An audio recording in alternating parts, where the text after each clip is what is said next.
Hi everybody, I'm Matt Anderson. In this video, I want to talk about the one thing that you need to do with all those good relationships to turn them into raving advocates.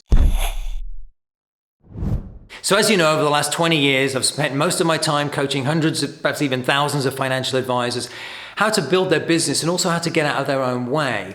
And I've identified really 5 main areas that need to be addressed by everybody. First one is shift identity. Then it's about creating power habits, then developing that process to be able to ask anyone for anything. Then it's about turning your relationships into advocates. And then the last one is about really accepting that we're our own biggest obstacles. In this video, I want to talk about the relationship one.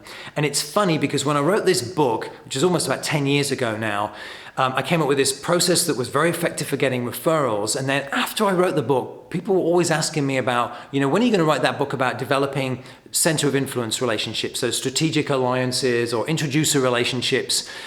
And so I spent then the next 2 or 3 years, every time I'd be talking to someone that was good at getting referrals, I'd ask them, about their best relationships and what they did and how they sort of tipped those relationships from not referring to referring. And that's what I want to talk about in this video, is how to do that. Because most of us overrate the quality of our relationships, and especially financial advisors, because you are good with relationships, and that's one of the things that attracted you to that line of work. The challenge we have is that most of those good relationships aren't people who are referring you. So that's one of the big obstacles. So the first thing that you want to address in getting really good at this is the people that you know have to sense that you genuinely care about them as a human being versus a client. And that's the most important thing to take from this. So it's easy to understand, it's just how do you do that? And the answers can certainly range from A to Z, from A to Z, and I've seen everything under the sun that different people have done. What matters the most is that you tune in more and more on what are people passionate about, what is it that they love to do, and it could be, again, hobbies, friends, children, whatever it is, non-profit causes, all those types of things, but it's being able to pick up on those and then thoughtfully and sincerely find ways to follow up on them. So, it could be as simple as sending them a book on a holiday destination that they're going on. It could be a t-shirt of their favorite brewery or of their favorite team. The list is endless. It could be donating to their favorite cause. And they don't all have to be tangible actions like that, because the mistake that some people make is they do that and it becomes a technique, which definitely does not work. So it has to be, come across as sincere. And that's why I said it's really a sense that people have. So just to give you a great example, I remember a number of years ago, I had a client called David who was based in Washington, D.C. And his best referral source became that way. Firstly, I think because he felt understood. So this was a very, high-level attorney who was very proud of his sexual orientation. And I think David was very understanding and very non-judgmental about that. So I think this person felt very accepted for that part.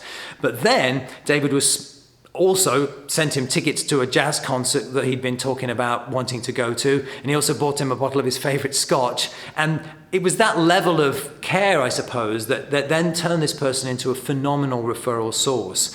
And that's just one of dozens of examples I could give of people that were thoughtful enough in terms of what to do to tip that relationship.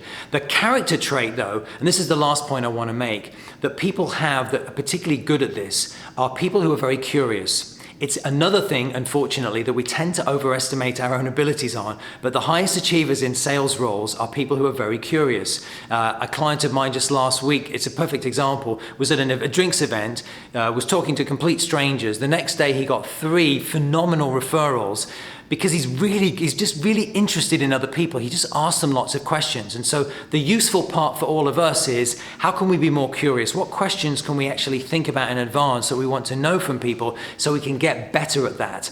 And my last thought there is I'd recommend you actually put like a box on your notes page when you're meeting with people and jot down useful things that you can follow up with people on, because it's that level of concern for others and interest in others that makes all the difference in tipping relationships. And I've got one client right now called John, and that's something he's added into his meetings, but also into his preparation. So he just spends 20 minutes a week, and this is what I'd recommend you do. Just spend 20 minutes a week. It's almost strategizing about ways to move forward or to be able to really help people in an extra way, typically above and beyond what you do for a living, that's going to make all the difference in the world, because that's how you tip relationships from non-referring into raging advocates. So whatever you found helpful today, please make that comment in the box below, either again what you found helpful or what your next step is, and I'll look forward to seeing you in the next video.